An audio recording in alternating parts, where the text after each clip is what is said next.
Hello,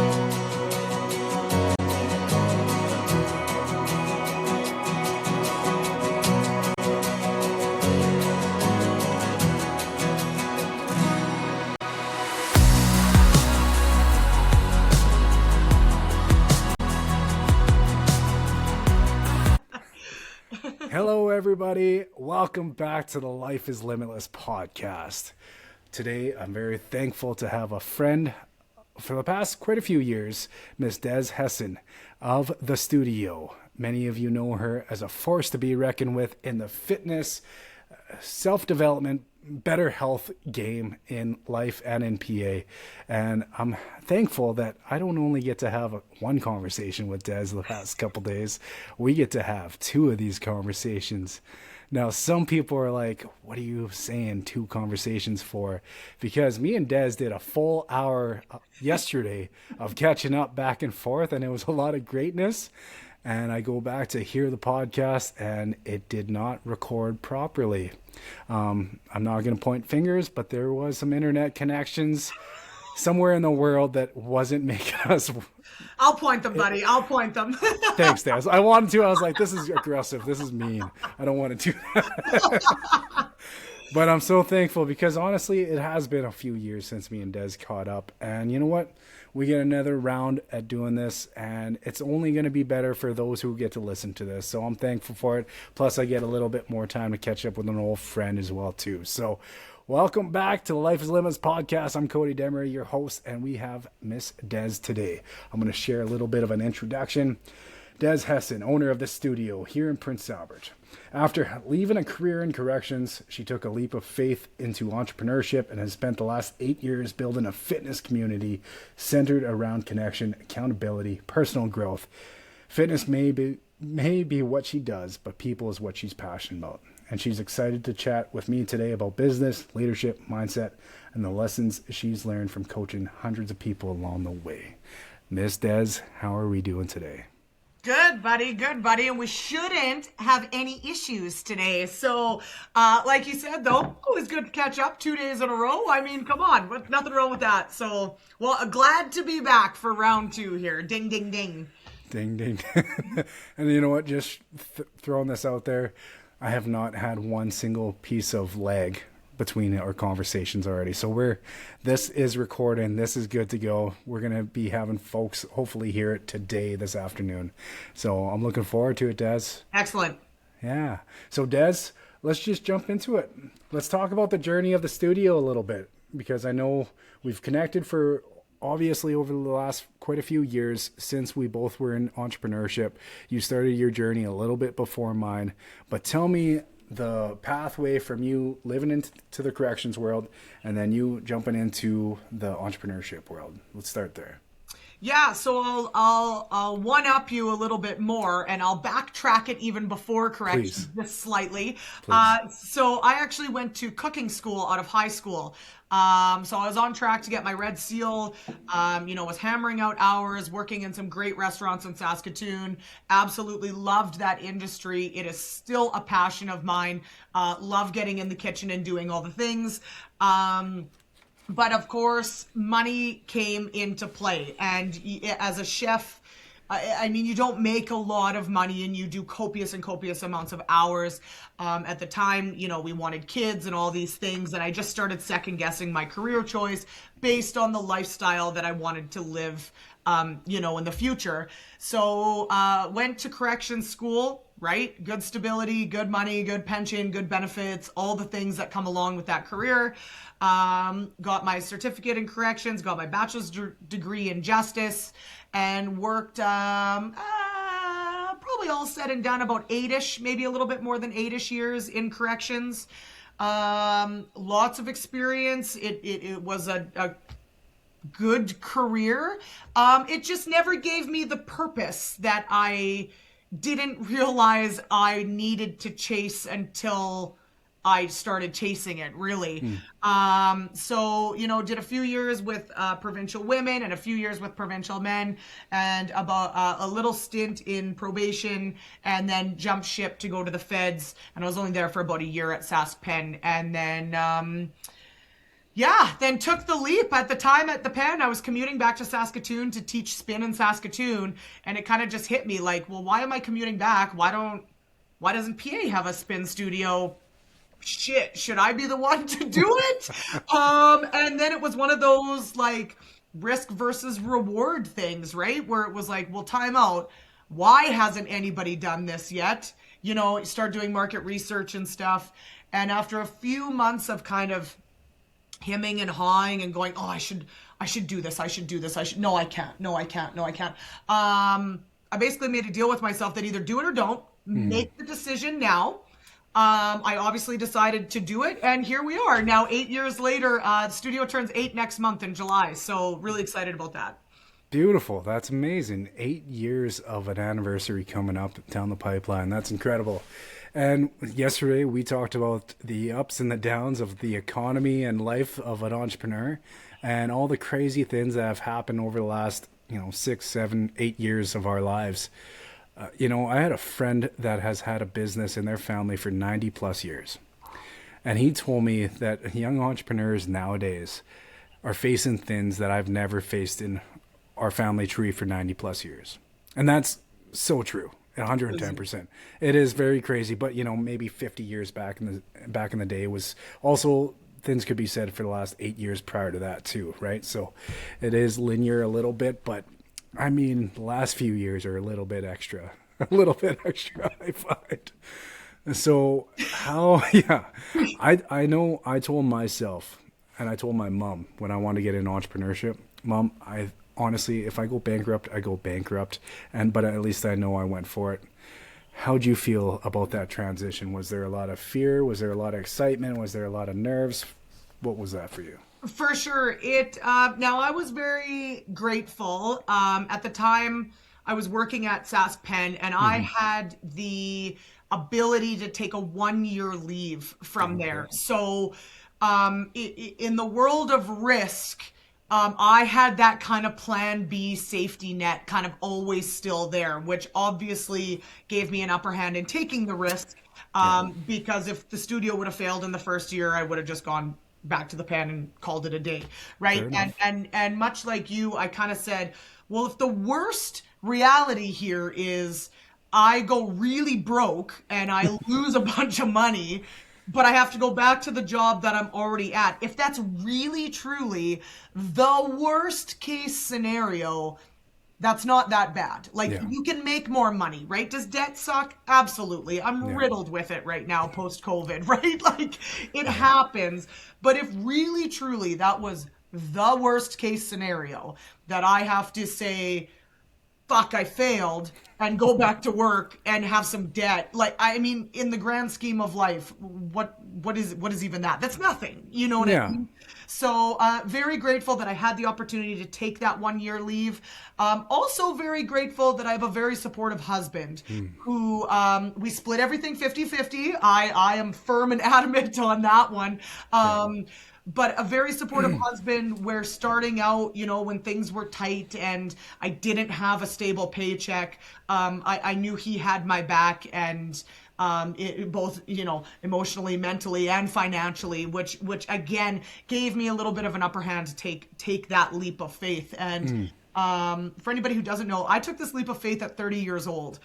So I turned 30 and a week later I started the studio actually, which is pretty crazy at 30 when you're supposed to be settling down, and here I am being like, fuck it, let's take a chance. So let's mix up the world. I love it. Right. And now looking back, I'm 38 in July, and I thought 30 was old to take a risk. Oh my god! Now I'm 38 and I'm just getting started. I'm living to be 100, so I've got 60 plus years to go. So I mean, weighing all that risk reward, what I had to my benefit, what resources I had, it just really seemed like a no-brainer at the time to say, just go for it and see what happens. So, yeah. Oh, I love that. And you know what? All of that was great. See, and this is why yesterday's recording didn't work. I'm not saying that juice wasn't in yesterday's recording, but today's juice for this podcast, for those who are listening, that is why we get a second try at this, Dez. Yeah, buddy! That's fantastic. And you know what? I can't agree more. For anybody who's going to be in an entrepreneurial world, that partner who is not in the entrepreneurial world, it needs to be the hands down the biggest supporter, the biggest, one of the best believers in whatever that person is doing, because it is hands down a team. Yes. And I can speak to that myself too. Like, I know my wife, you know, it has been that for me as well too. So I understand where you're coming from, where it's just, it is so important to have that person that has your back, has your, you know, believes in your crazy visions that you have up here. Because if the person you care about, some of the most in the world, doesn't, it can make everything else in life tougher. Yeah. And that's why, like, honestly, it's hands down one of the most important decisions anybody in this world can make, whether you're in business or whether you're not, is the person you spend the rest of your life with. 100%. Yeah. I mean, I remember, like, talk about, like, not having money in the first place. When I opened up the store, I was nervous that Valentine's Day was getting closer right around when I had the store open, because I was like, that means I got to buy chocolates, flowers. I'm like, oh no.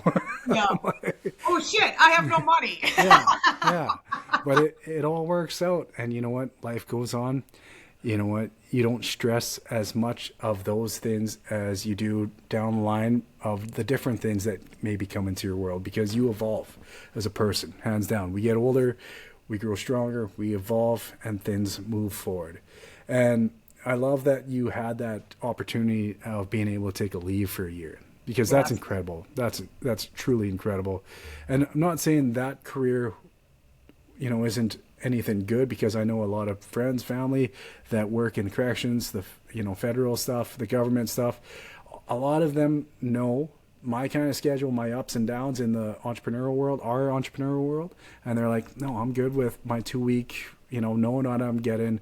If I need, I work overtime here and there. But that's not for everybody. Yeah. Just like entrepreneurship, honestly, I can say now, after witnessing and experiencing it for years, it might not be for everybody as well too, right? And you have to find that path that works for you. Yeah. Totally. I actually have one of my staff, one of my instructors, the way she put it is, I am like the birth control of entrepreneurship to her, because she sees everything that I do behind the scenes, and she's like, wow, I don't want anything to do with that. Like, you have shown me that I want nothing to do with this. And again, like, it's not for everyone, right? It really isn't. And I think we forget that entrepreneurship is something that you don't know until you're in it. Like I mean, I was that girl, you know, back in the day, being like, oh, why is this business this, and this business's hours are stupid and they're too expensive, and this, we've all been there. We've all said statements like that. And now being on the other side of it and going, holy shit, so there really is a rhyme or reason or whatever for why they're operating this way. And quite frankly, it's none of my business why they chose to operate this way. They've obviously found success in doing it. But until you're on the other side of that, and like you said, that's with any career, of course. But when you are walking into that big unknown arena of entrepreneurship, plus then have to navigate the unknown to put food on your table, I mean, it's just a whole other world that you're not ready for until you're in it. And then even then you're not really ready, but you just get really good at pivoting through the bullshit, basically. Yeah. So, Yeah, no, I'm with you on that. And yeah, same thing again. I used to look at businesses. I always wondered why businesses did things a certain way. Like, I remember one of the smallest details that I remember a business charging for, like, the brown paper bags or whatever, selling at craft shows and stuff like that. Now, not every business does it or doesn't do it.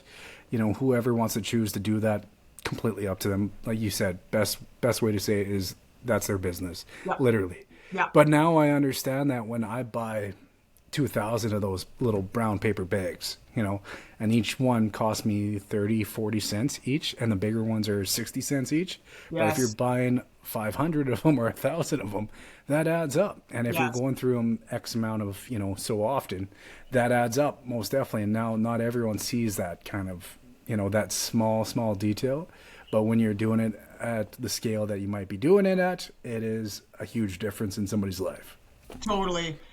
And all those hidden fees and the hidden costs and the that was a big thing for me when I started, because you know, and I think there's still a little bit of a perception of me of well, you're just some girl who's just, you opened up a little gym and you're running spin classes, like, ooh, you know what I mean? And on the outside, I'm sure that's how a lot of people look at that. But at the end of the day, it is a business, and as any other business in the world, there's payroll and rent and bills and PST and GST and income tax and accounting and bookkeeping and all the other things. So that's the other thing about just business and entrepreneurship, is it's such a spectrum. But at the end of the day, there's, you know, those 10 or 12 foundations that happen in every single business, whether you're big or small, or, you know, working out of your home, or have a brick and mortar, or you're online or whatever. And again, until you're in it, you don't understand all those added up costs. Like, I think a lot of people would shit their pants if they knew what my break even dollar was every month, because, you know, they see this membership at $185 and they just think, oh, well, Dez is putting $185 in her pocket from me every month. And it's like, that's just not the case, right? Like you said, although a bag might only be 30 cents, well, when you're going through 1,000 of them, I mean, again, that adds up, right? Yeah. So, and it's all those tiny little things that you don't think about it. You know, in my business, you're paying for an Apple account and a Spotify account, and you know, you need that iPad running with that number, and then you need your phone, and then you need to have, you know, Instagram ads and Facebook ads, and I mean, those are all just very small scale things, but you add up a buck here, a buck here, a buck here, and a buck here, and next thing you know, these tiny little things are equating to hundreds of dollars a month, right? So, and until you're in it, you don't know all that shit. So, no, and that's just it. I mean, that's why I think people almost need to or should experience a little bit of a lot of different perspectives in this world. So we talked about being a server. That was one of my favorite jobs back in the day, actually. So I worked as a server myself before I got into the trades, and I loved chatting with most people. That was like one of my favorite jobs I've ever had. I don't know why. I knew I wanted to work with people one day. But doing that job has let me respect and appreciate every single server I ever come across now, more than I ever have beforehand. Not saying I treated people rudely or disruptly, you know what I mean? Yeah. But I remember running for this one person back in the day when I was serving a table. And at the end of me, like, I remember sweating buckets, like, because I was like, you good, man? Everything good? And he was still not happy. I was like, okay. I had to sit in the back room, like where the kitchen was, for a minute. I was like, what could I have done different? And then I just thought to myself, I was like, I literally couldn't have done anything different. And I was like, okay, well, I guess I don't think that was a me thing then. And I think that gentleman just, he wasn't as happy. Yeah. Maybe, and something maybe could have happened in his life. Something just could have happened the last week or whatever that just sparked that. Yeah. But it just made me appreciate every single person who does a job like that so much more than I ever, you know, could have imagined. Same with trades, same with, you know, a lot of things, corrections, you know, all these different perspectives that I've either have friends, family, or myself experienced. Man, you have a different, deeper appreciation for people who live on that side of things, right? Yeah. You know, and I think you can contest to that as well, too, working in many different fields in your life and different experiences, right? And entrepreneurship's one of those, right? Yeah, and you know, I've said for years, because I jumped careers and jobs. I mean, I've done honestly a little bit of everything. It between volunteer work and careers and education and pivots and all and everything. And I think more people need to do that. But you know, our older generations were so ingrained that you get a job and you stay there because you have to earn your keep and you have to work the ranks up there and you need to, you know, do this and do that. And again, like we said, back in the day, right, that might have worked really, really well. But in today's day and age, I think humans in general have lacked some open-mindedness or some diversity or are choosing to remain ignorant just because they haven't got out there and tried different things in different careers. And I work a lot, much like you, I work a lot with schools and talking to classrooms about confidence and doing the things in entrepreneurship. Lots of teams, hockey teams, volleyball teams come in. And so these young kids, I tell them quite often, listen, you guys are 16, 17, 18. Do you know what you want to be when you grow up? And lots of them put their hand up. And the ones that don't, I'm like, just finish school and go get a job. Yeah. And then when you get really good at that job, go get another job. And if you still haven't figured out what you want to be, try something else. Like, go and try and dabble different things. And if you're not happy where you are, change it. Yeah. And that's if more people did that, I think we'd have a lot less ignorance in the world. I'll tell you that much, right? Because like, I think every person in the world should have to work as in a restaurant. As someone who's bartended, cooked, waitress, and I still waitress part-time actually.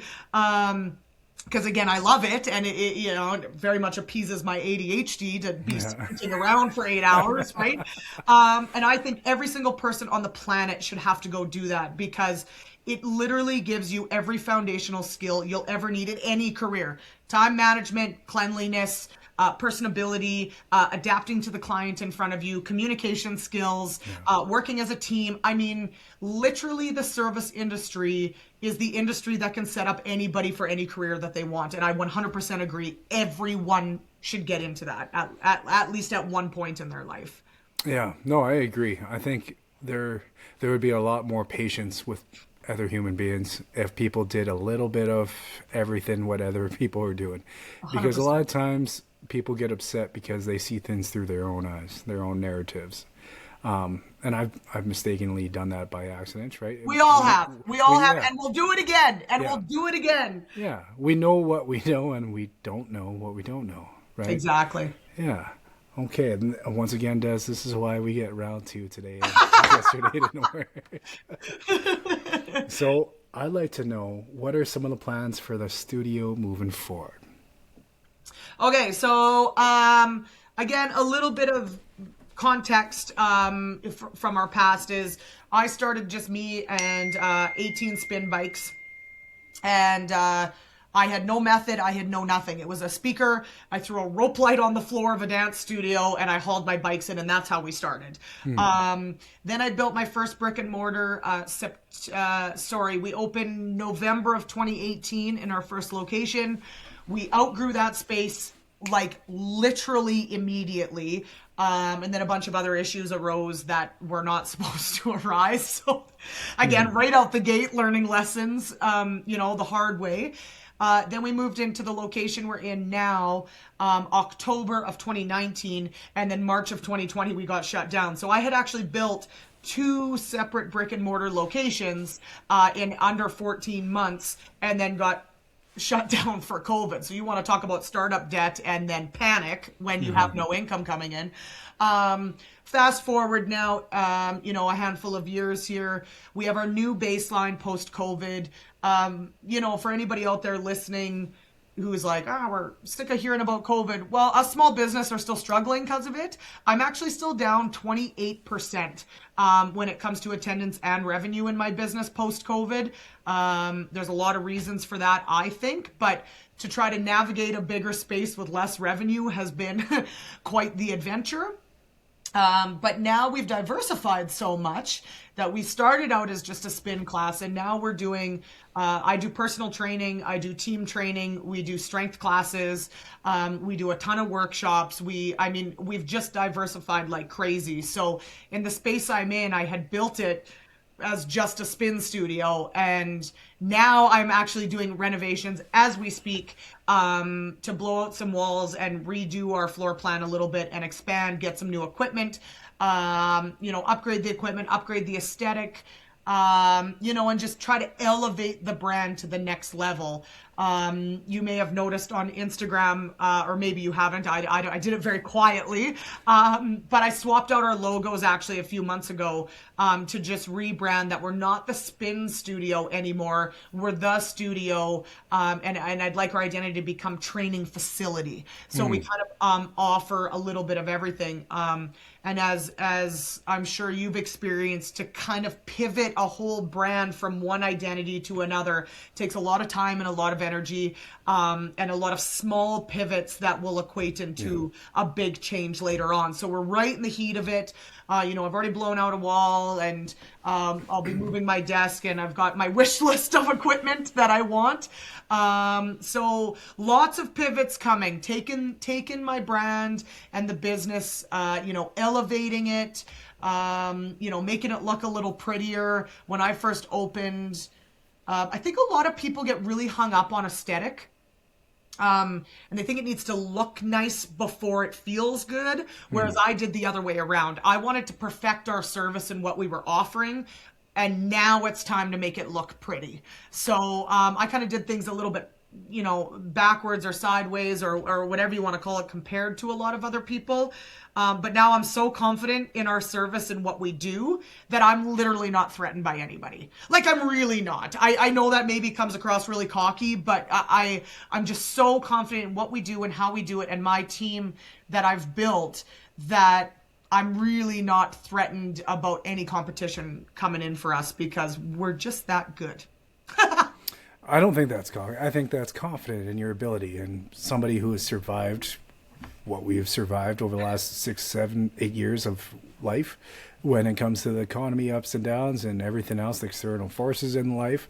I think there's just a confidence level that gains from going through a lot of those situations. So I don't think that's cocky. I think that's the ability of growing the confidence of being able to weather the storm that you've had to weather over the last few years. Exactly. And I honestly do understand about the subtle shifts that come across that maybe 10,000, 1,000 people don't see, but it's small incremental shifts in the direction that you want to go.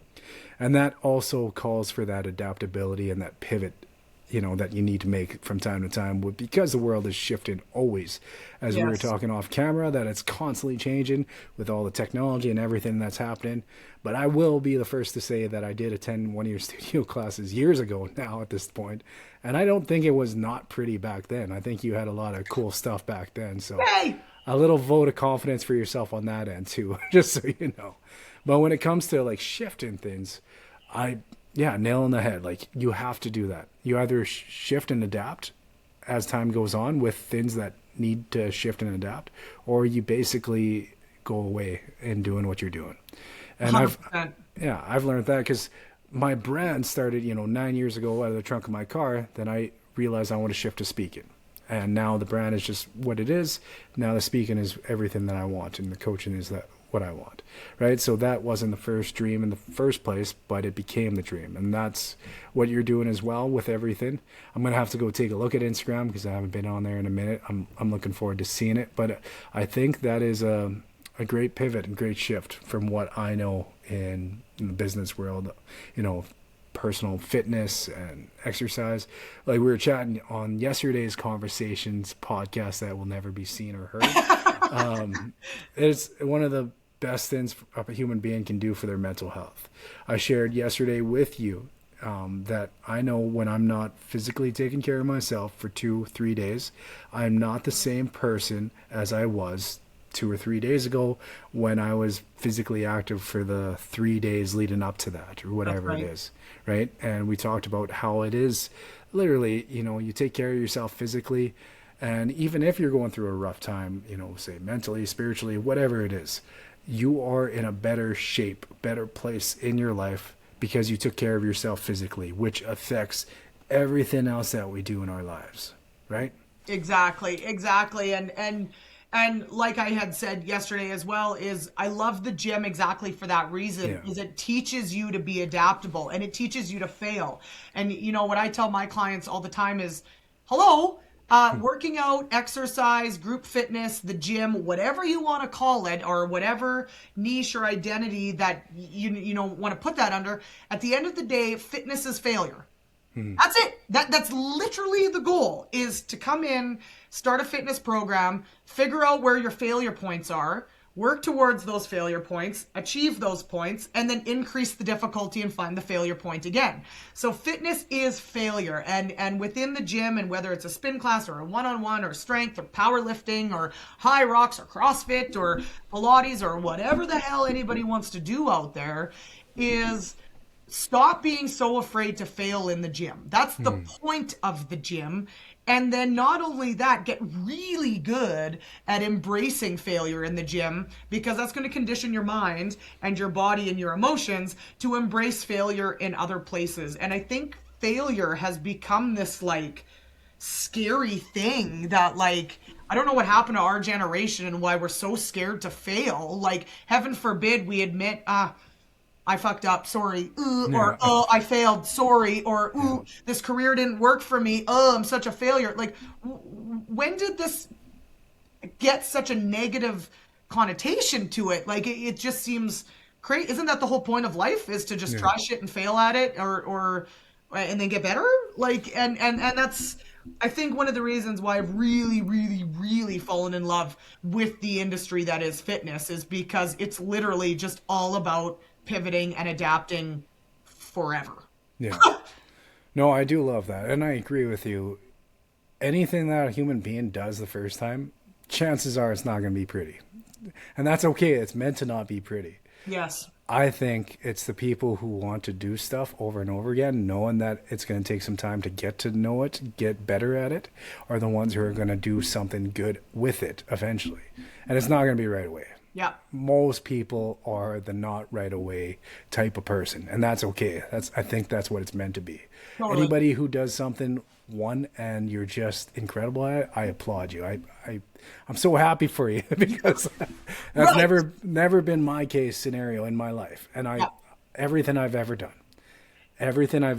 I have multiple hiccups, screw ups right off the bat. Yes. But you learn, you pivot, you shift, you get better as time goes on. You take a little percentage of what you didn't do the greatest last time, and you move it and you put it to what you want to do next time. I think that's the ultimate life journey of somebody, right? I think totally. Yeah. I love the quote that progress over perfection. Yes. That's one of my favorite quotes. And because I think, honestly, if you try and live your life as always trying to be perfect, you're going to let yourself down, I think, time to time, and it's going to be hard to get back up again. I'm not saying it's not a good goal to reach for, like, reach for greatness. Yeah. But at the same time, it's okay to reach for just good enough at this time being, and then grow into that greatness. Yes.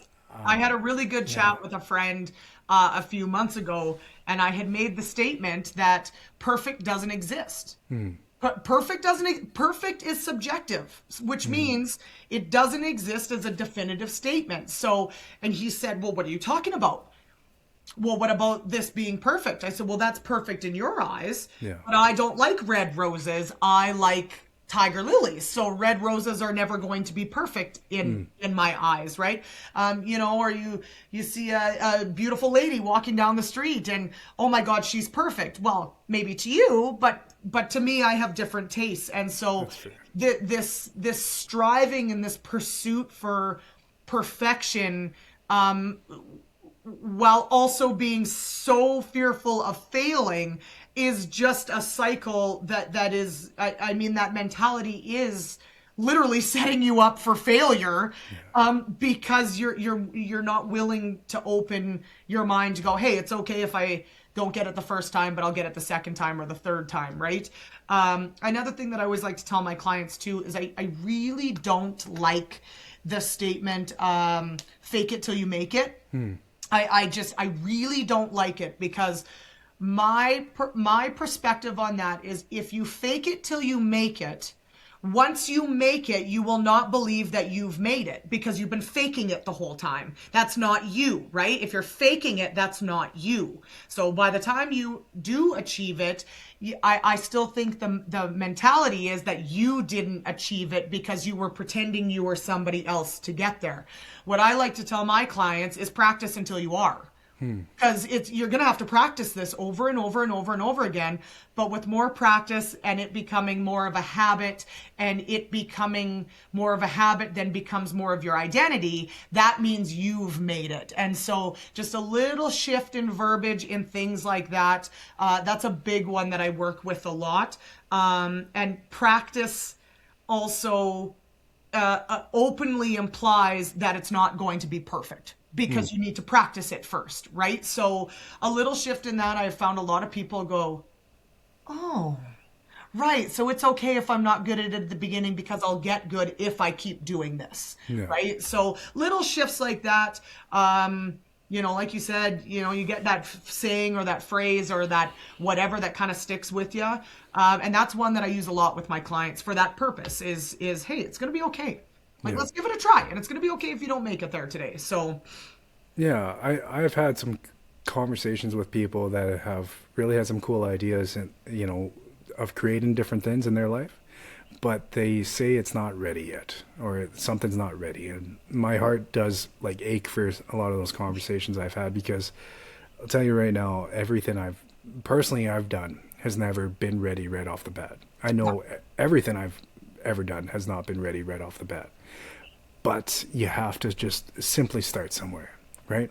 It's always just a natural progression. If you ever look at like some of the biggest, like, corporate Coca-Cola, Pepsi brands out there in the world, their logo, like I used to watch like different things of, logos, how they transferred from year to year. They have had, 20, 30 different logos in a lot of these companies that have been around for like 50, 100 years. And there's never like one that has just stayed. Everything has evolved, everything's shifted, everything's changed. I remember hearing, I think it was an Amazon, talk that somebody was giving about Amazon, how they were building a factory or like a warehouse. And before they even had their blueprints finished, they started breaking ground. So they started building the factory or warehouse before the blueprints were even fully written out. And for me, that's like, there's a little anxiety there. Cause like, that's like millions of dollars. Yes. But they just knew, like, we got to start somewhere. I mean, take it for what you want. I mean, if you have that kind of fallback like Amazon might have, if things don't go that great, they can still recover very quickly. But it just kind of goes to show you, like, companies like that still believe in doing a process like that. And now I'm not saying just throw out stuff that's garbage, in the world. Exactly. But I mean, take thought, take consideration, take, maybe feedback and regroup, and then do it again, maybe then release it, Wow. I think that's a great way to kind of live your life moving forward on that, with anything really in life. 100% anything. It's, and again, if you're looking at failures, challenges, mistakes, whatever you want to call it, like you said, that's just data collection. That's true. And you need data to adapt and pivot. Well, you can't get data unless you try, and then you collect that, you adapt, you pivot, and you try again. And then if it, and it's up to the person, how many times are you going to try? I mean, that's up to each individual person. Because again, like you said, sometimes things just fail. Sometimes they just don't work. Sometimes the concept is, you realize it was shit the whole time. But again, until you go out there and try, you're never going to know. And I don't know what happens in adults, because we don't tell kids not to try. When kids are young, we're like, well, do you want to play soccer? Well, I don't know. Okay, well, let's go try it and see if you like it. Right? Oh, well, I don't like soccer. Could I try softball? Yeah, let's go try that.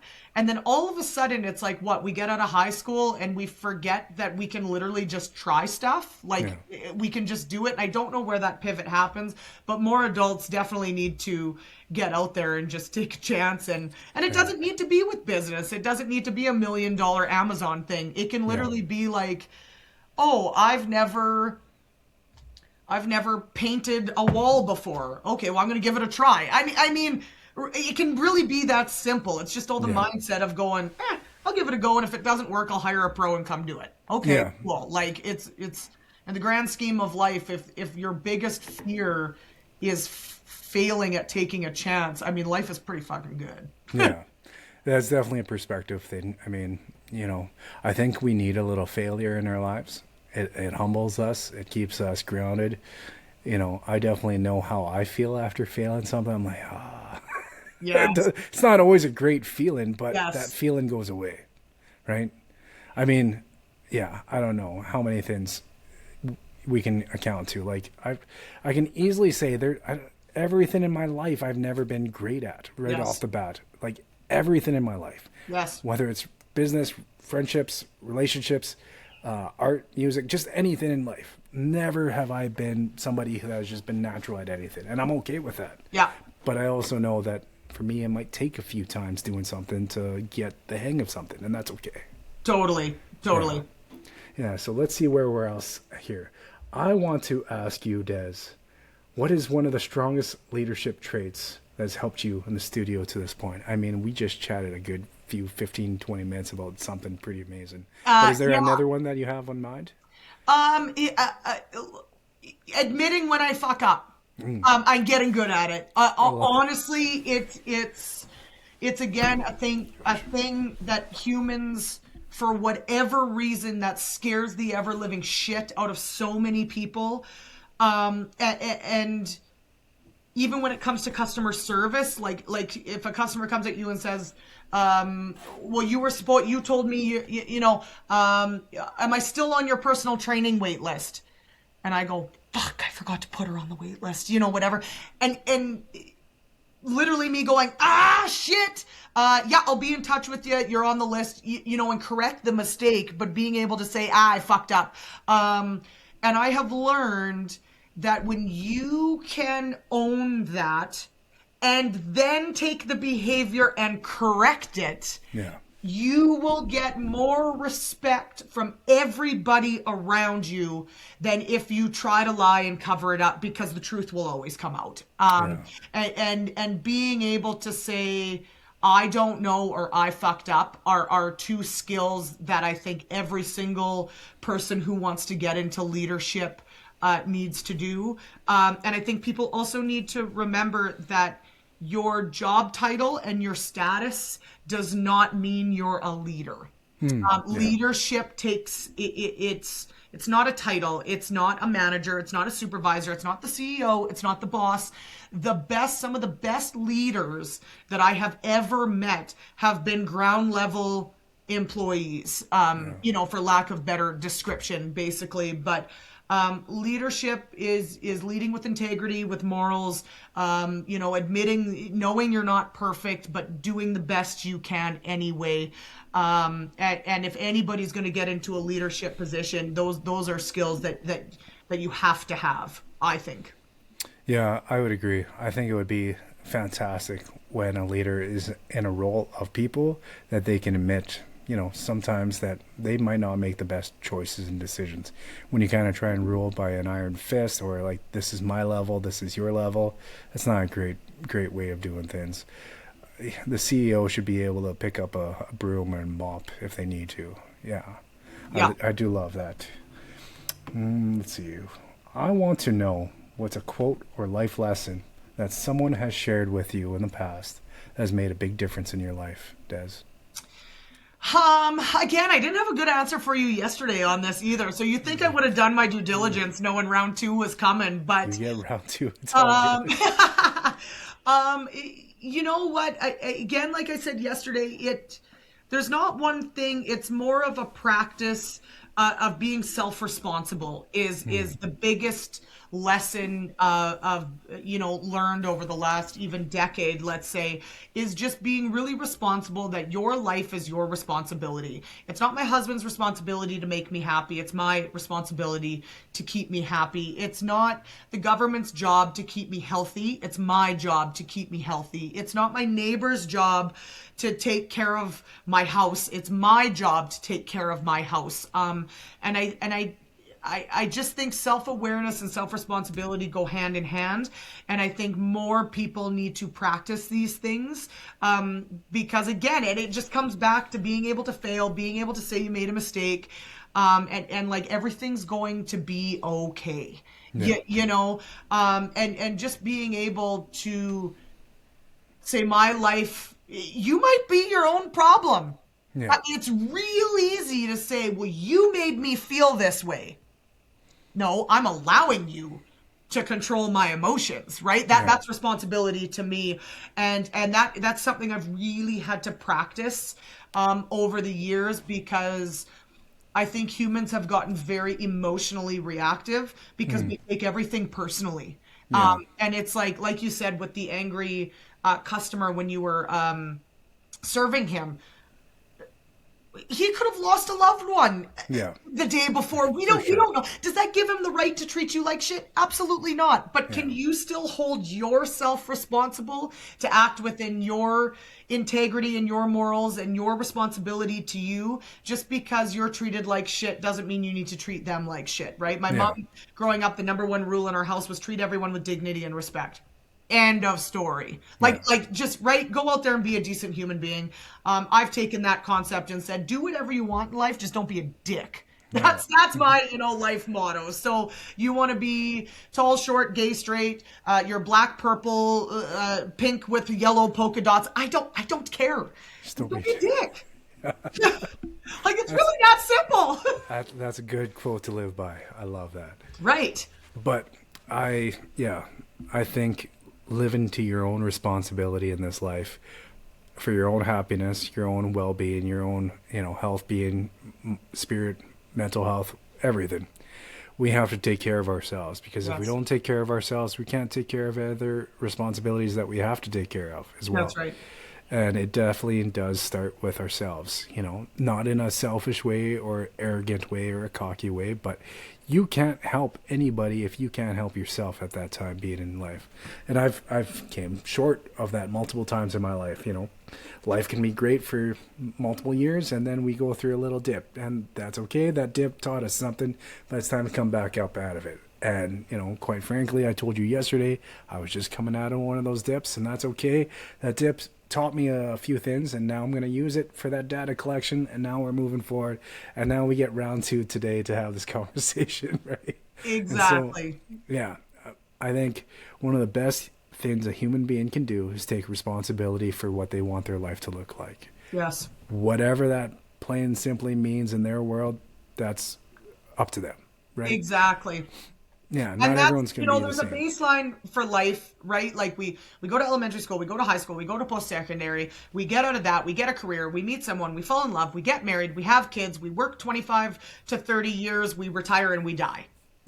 I mean, there is the baseline of being a human being, right? Yeah. I think life does need to have a baseline, because that gives us ups and downs to work off of that.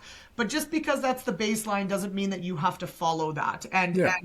and you and me both, dove into the entrepreneurial world later than most of our friends who were out there, just getting really comfortable with a decade into their career, while me and you were going, that didn't really work out for me, so I'm going to go try this instead.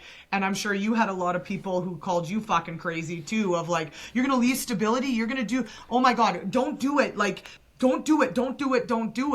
But I wanted to create a life that I was really proud of, and that gave me purpose, and that was my job to do for me, and that's exactly what I did. And again, not without hurdles, and not without challenges, and not without days where you second guess everything you've done. But at the end of the day, it was on me. And I think more people need to take that responsibility for themselves, for sure. No, I agree. And that is what works best for us. It doesn't work best for everybody else, right? Some people work best that 9 to 5, that's, going to college, going to get a job after with that college degree. 100%. All of that beautifulness, that is great for those people who find that's their path. I know myself, I've always been chaotic. I've always been rambunctious. I've always been a person that wanted to talk in classrooms. I've always been that person. I've always been a person, when life was going somewhat good, I would go and disrupt it, because I wanted to get wild and do whatever else I wanted to do. Yeah. Now that works for me. Doesn't always work for everyone else. But yeah, the stability thing, I definitely remember hearing. So when I told people I wanted to open up my store, this was, 6+ years ago now, 2019. So 2019 October is when I kind of got actually things almost up and running. I remember working at a youth care job before that. And I was working as an educated assistant, and also like a part-time casual worker. So I could pick up shifts as much as I wanted. And so there's a lot of times where weeks I'd pick up like 8-10 shifts in 2 weeks and I'd work crazy hours. And then there's some weeks I wouldn't. But it's because I would want to focus on other stuff. And I remember a lovely person I used to work with, a coworker at that time. I told her I was putting in my 2 weeks at this job because I'm going to go do this. And she said, you don't want to keep your casual position, just like even, if you need $200 here or there, $150 here and there, working, 10, 12-hour days here and there. And like, are you going to work on this every day? I was like, I'm going to try to. Yeah. And she's like, really? You're just going to go for it? I said, yep. If I burn, I burn. That's what I told her. I remember telling her, I am taking everything that I accumulated in my retirement savings at this time. I remember going in my mother's basement, grabbing a basketball that I haven't played with, shot a basket in like 10 years with it. So I was like, I'm going to put this on Marketplace and sell this basketball. And like, I looked at everything in life at that time like that. Yeah. And if it didn't work out, it didn't work out. I just remember seeing that person's eyes, and she couldn't believe that this is what I was going to do. Yeah. See, I don't always recommend that train of thought for everybody. It worked out for what I wanted. Yeah. I'm not saying if you have multiple kids or, house mortgage, everything that people have in life is debt, whatever it is, that it's necessarily the safest or the smartest path. Yep. But for me, that's what I wanted to take. And I remember taking an online virtual session with Tony Robbins like 5 years ago. And one of the things that has always stuck with me, has always stayed with me because it resonated so hard, is that every single human being has a different value that they prioritize, right? And some people love the stability of the 9 to 5, 2 weeks, every 2 weeks you get a paycheck. You know what your retirement is after 25 years of doing this. And some people love variety. Yeah. I think we're part of the variety group. 100%. Yeah. And I think that works for us, right? But it's not for everybody. I mean, I feel myself personally, I think this is one of the things I do for my own addiction, recovery things, is I work on entrepreneurship. It's always a little bit of anxiousness, a little bit of not knowing, but that is almost like fulfilling for me in my life. And personally, that helps me. Now, I've been clean off of hard drugs for years, but entrepreneurship was a big part of that, and doing it full time, because now I have no desire to feed those other urges, because entrepreneurship gives me, quite frankly, the chaos that I needed in my life for me to be normal. It gives you the dopamine that you want, man. I get it. I get it. Yeah. 100%. And I don't blame anyone for wanting to do the baseline 9 to 5, or nursing or corrections or teaching or any of that. That is 100%. I agree with you. That's the smart way. Like it really is. There's nothing wrong with stability, and there's nothing wrong with having a paycheck and the support and the retirement and all the things. Like I always say to people, that is totally cool if that's what you want. If you don't want that, well, then just know that you're signing up for another side of things that's going to have all these other things. So if you're ready to pivot, adapt, fail, learn, collect data, and carry on, then take the risk on yourself. And if not, go to school, become a lawyer, go work at Tim Hortons, go work at 7-Eleven, go work at Subway, go be a police officer, whatever fires you up, go and do it. My big thing is find that thing that fires you up and gives you purpose, because that is what's going to keep you the longevity of not only your stability, but your health, right? Like humans need to feel purpose and connection. And so we need to find what fires us up in those worlds. Because I was the girl who chased money. I chased the paycheck. I didn't care what the job was. I just wanted a good paycheck. Had it, in corrections with overtime. I could have done $100K a year. I could have done 6 figures. Now I make nowhere near that. I'll tell you that much. But I'm way more happier and way more healthier. I love who I am today. And much like yourself, had my own issues of the party girl back in the day, right? So it's just finding that thing, whatever it is that fires you up, do that thing more. And that's my big thing. So, yeah. Yeah, I think that's a great way to, almost wrap up our conversation. Right. People have to find what fires them up. And you know what? I think a person doesn't have to necessarily do it full time. You know, a person can do it very, very minimum. You know, if you have 1 hour a week to do something that you enjoy, that you appreciate, that you love, find that 1 hour a week to do it. Yes. I feel like that can be more fulfilling than a lot of people understand sometimes. 100%. Yeah, but we also have to find the right path that's going to work for you. Yep. Yeah. Yeah. We chatted, I think, yesterday, maybe with this podcast. I can't remember exactly, but, you know, people who have that, you know, that regular pension, that 25 years in and they have that retirement, you know, I have buddies that just love that. They look forward to that 25 years and they know what's going to happen. And I'm like, what are we doing next week? I have this event 2 weeks from now, 3 weeks from now. Okay. And then we'll figure it out from there. Exactly. Everyone's got to find their place in this world. That's right. Yeah. Well, Dez, this has been round 2 of our podcast. You guys only get to hear this version of it. We had a great conversation yesterday, but I want to thank you, Dez, for opening up, not only putting 1 hour away for me and whoever listens to this, but 2 hours. I got you, son. We got to have some great conversations, and I've been able to say this on a lot of the podcasts that I've had over the last, you know, only a few months of doing this, that I think a lot of people are going to grab a lot of value from our conversation today. So thanks, Dez. I've been really, really thankful to have this conversation with you today. Awesome, bud. Feeling is mutual. So like I said yesterday, let's not wait 5 years to connect again. We can do it again sooner than later, and always down to be a guest on your show here. So I like the hand signals there that you did. Yeah, show for sure. Well, thanks, Dez. It's definitely, we'll do another one in the future for sure. But for everyone that is going to be listening to this podcast, thank you so much for the love and support that you have given this, whether it's on Spotify, Apple, you know, YouTube. There's over 600 watched hours on YouTube, which is incredible. Only, you know, under 20 episodes that we've done so far. Over 500 downloads on, you know, Spotify and Apple Music and stuff like that. So that's incredible. Nice. I've had some amazing conversations of people text me. I really like this conversation with this person because of this. And this is going to be one of those podcasts that people grab value from. So Dez, thank you. And for everyone who's going to listen or watch this podcast, thank you for giving us 2 of the most precious resources another human being can give to another human being. And that is your time and energy. Okay. Thanks, everybody.